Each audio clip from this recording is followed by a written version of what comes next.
Hello everybody, and welcome to Storm Reads, and it's time for the daily reading vlog.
So good afternoon, it's about 12:30, and just got back from the vet and everything. I swear it feels like it's 2 o'clock. It's just, I was stressed out with needing to take the dog to the vet and everything. It ended up not being too bad. So evidently the scooting on the bum means they need their adrenals cleaned out, and he said when older dogs have a lot harder time doing that, so about every 6 months or so, that needs to be cleaned out. And so if we see her scooching on her bum again, that's probably what needs to happen and everything. So she didn't have like worms or anything. The little growth on her, he said, is wart. She had a couple of other baby bumps and everything, and he said that they get that as they get older, some dogs do. And so he wasn't worried about that.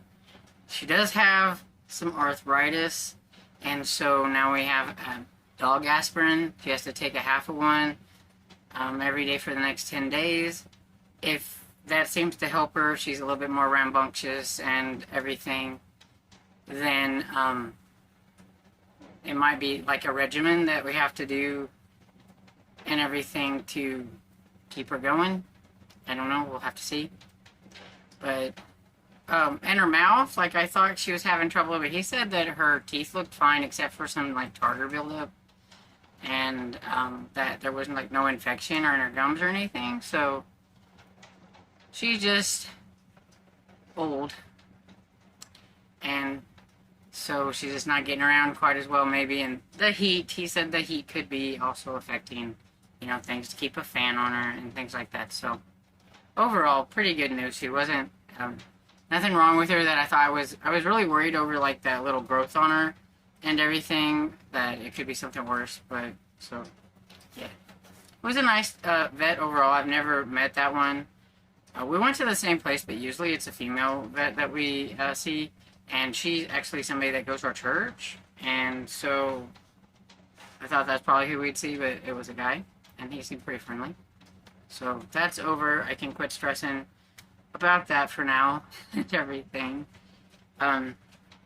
So what did I read last night?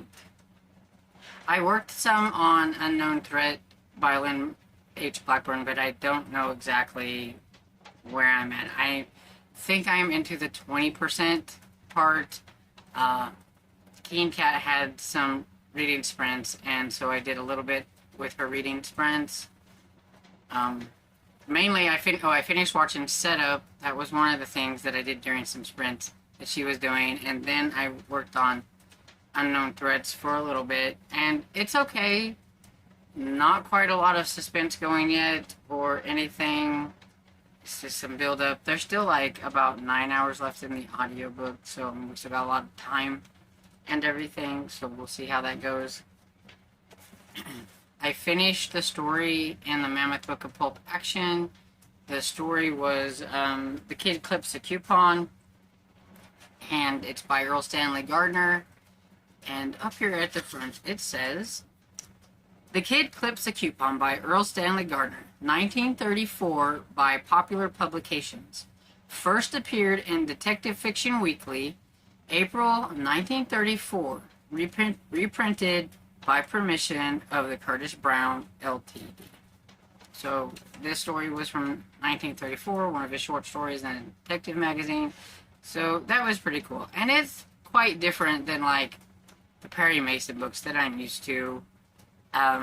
It was definitely pulpy, kind of cheesy. I mean, the patent leather kid, and they definitely had to let you know over and over again that he wore patent leather shoes and that he had patent leather gloves, and if they were talking about the mask he wore, it was patent leather, because, you know, he was the patent leather kid. His friend that helped him do things, poor little guy, he was just named Bill Blakey or whatever. He didn't even get a fun name. And he's kind of like, I don't know, kind of vigilante, I guess, or whatever. He's in with a group that the inspector is in, which I think is kind of funny. And he's one of the inspector's, like, friends or whatever that talks, and they kind of talk about things that are going on. And at the beginning, they were talking about the case where this lady had been killed with a hatchet and how they had caught this guy. But when they're talking about it, one of the guys there, you know, kind of kept coming up with, well, what about this Walter guy and all this kind of stuff. The inspector's just, it's a cut and dry case. He, you know, the only thing I didn't like is it really made the inspector seem like he wasn't very good at his job and everything. And in this case, he wasn't, because he wouldn't even look into anything else. Just because this one guy was caught with strawberry jam on his tie or whatever, or his jacket or something, that, you know, he was the guilty party.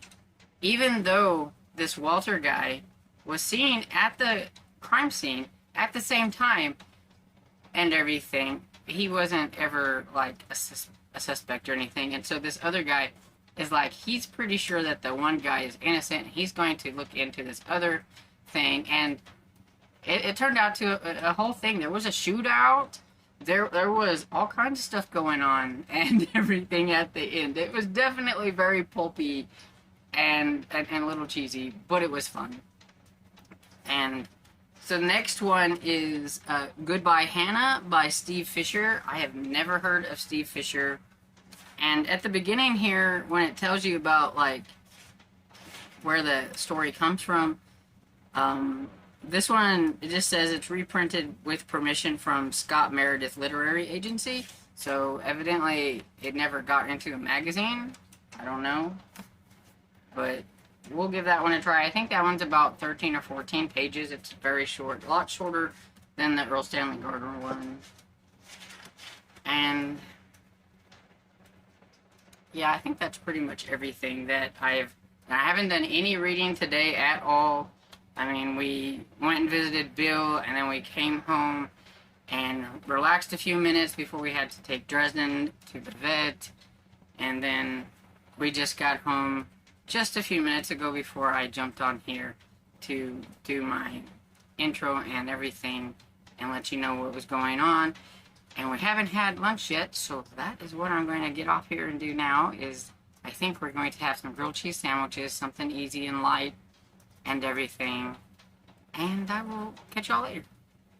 Hey, getting ready to go downstairs, and thought I would pop on here. It's been kind of a low-key afternoon, as I just don't feel well. And I think it's just the anxiety from the morning and worrying about Dresden and everything. And my little tummy's upset, and I'm just don't feel good.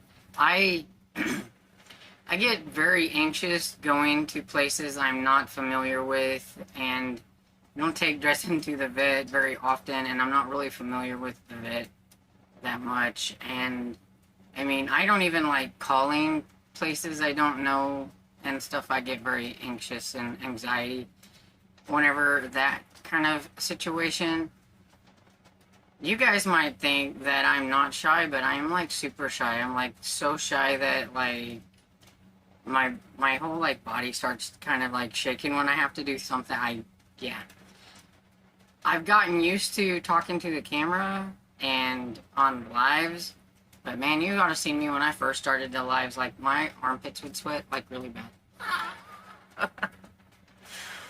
But yeah, so I've gotten better at like this stuff, but I still get nervous whenever I get on here and talk. That's why I ramble a lot, and it's also why I forget to mention things sometimes whenever I'm doing videos. And I noticed that whenever I'm like looking back at it and everything and editing, that I don't know where some of the words that come out of my mouth come from. I mean, they don't make any sense, and then I have to try to edit it and make it sound like it makes some kind of sense. So yeah.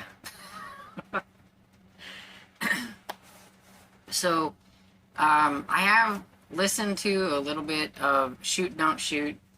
I'm around 60-ish%, I think.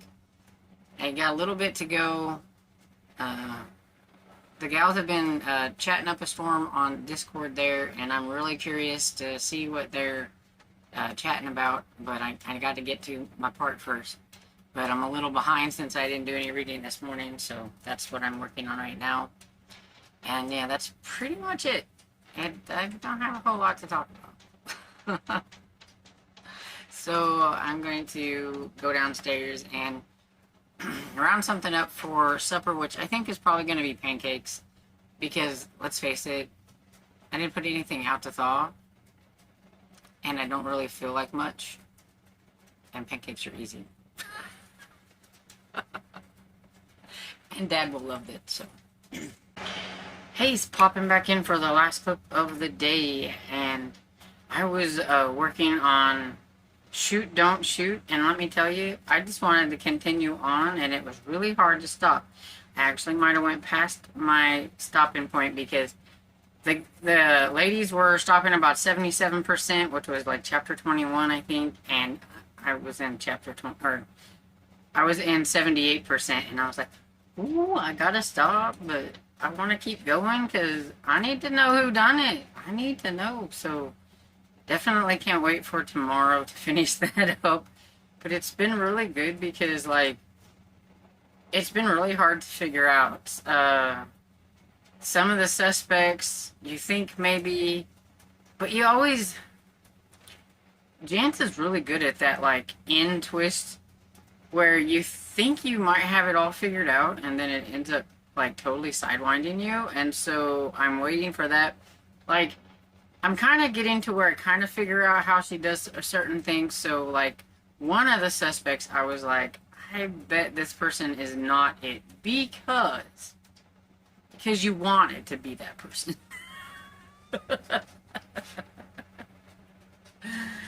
And I'm really worried about Joanna, because this killer is crazy, and he's a creep, he's nasty, and I think he is looking at her as like his potential next subject, and so I'm a little worried about her, so hopefully she can get it all figured out and not get herself into too much trouble. And so yeah, it's been pretty good. That's, I'll take that. I was gonna say that's all I've read, but earlier in the second clip, I should have mentioned that I did work on Primal Waters by Steve Alton, but I forgot. I had started listening to that when I got home, and then I seen that Socks from Bargain Counter Argument was on doing her midweek motivational thing, so I for watching her, and and then I thought, well, shoot, I need to read the other book my buddy read. What am I doing reading Primal Waters? So I put it up, started listening to the other one, and then I just totally forgot that I did listen to it. But I did listen to some. I don't know exactly where I am, but I know I'm pretty sure I'm about 50% in or over in that one. There was another death. It was stupid. Those Daredevil people are just dumb. I mean, when you're gonna do things like that in the ocean and things, Um, you just know somebody's gonna end up one of. It's like an elimination, like a reality show, and so like there was an elimination thing, and well, since the one group lost, they had to kick off one of their people, and so they're supposed to do a stunt, and so the guy who got kicked off was going to do this stunt, and this stunt was swimming out in the ocean, like he was going to swim back to wherever or whatever it is, and he wasn't even out in the ocean very long, and he he got attacked. But it wasn't like Meg. No, it was a tiger shark. And it kept eating on him and eating on him, and by the time they tried to like get to him or whatever it is to yeah, he was dead. So it's like, yeah, why on shark infested waters? Big Meg out there. Yeah, I mean honestly, they don't know that the Big Meg's out there, but I think like the sharks and the whales and all, they're acting, you know, kind of funny and kind of aggressive and kind of, you know, because there is this Big Meg out there that everybody doesn't know yet that's out there or whatever. You've got David now, the son of Jonas, wanting to go and find the Meg because he thinks he went scuba diving when he wasn't supposed to by himself, and he almost got himself killed. But he thinks he saw the tail end of the Meg, so he's pretty sure that the Meg is back. And then he talked to another girl that was with his grandfather who had a heart attack because he saw that the Meg was out there or whatever, and so he knows that the Meg is out there, and so he's wanting Max, I think it is, who's a drunk. And I'm not sure why I'd want Max to go with me. Mac, I think it is, to go with me. But, so now they're going to be out in the ocean. So now you've got Jonas and the Daredevils in one place. You've got his wife, Terry, in another, with some other people in another place. And now we're going to have David out with this other guy out in the ocean. So you're going to have three. The whole family is going to be out in the middle of the ocean with a Meg. Hopefully, they all make it out alive. But we'll have to see, I guess. I don't know. I have a feeling that I know at least some of them will, because we have to have legacy to go on. Because Jonah's getting old, and one of the kids is going to have to take over this series eventually. But it's crazy. Like, they're all out there, and they don't know that they're all out there. That's the bad thing. Like, Jonas doesn't know that his wife, Terry, is off here, or that his son, David, is going to be off here. And so, yeah, it's crazy. Okay, anyway, rambling now, so I need to get off. And I don't know what I'm going to do whenever I get off here. I need to work on this, I think. And I'm needing to charge up my phone because I've been watching Cat from Cat Novel Adventure while I've been listening to Shoot Don't Shoot. And so, yeah, it was like 15%. So I have it, like, attached to my computer now so that I could record. But, yeah, so probably be reading on a book instead of listening to something once I get off of here, which I'm going to do right now because I'm rambling more. So, anyway, I hope you had a good day, and I hope you enjoyed this video, and if you did, please give it a thumbs up and subscribe, and I'll see you all in the next video. Bye!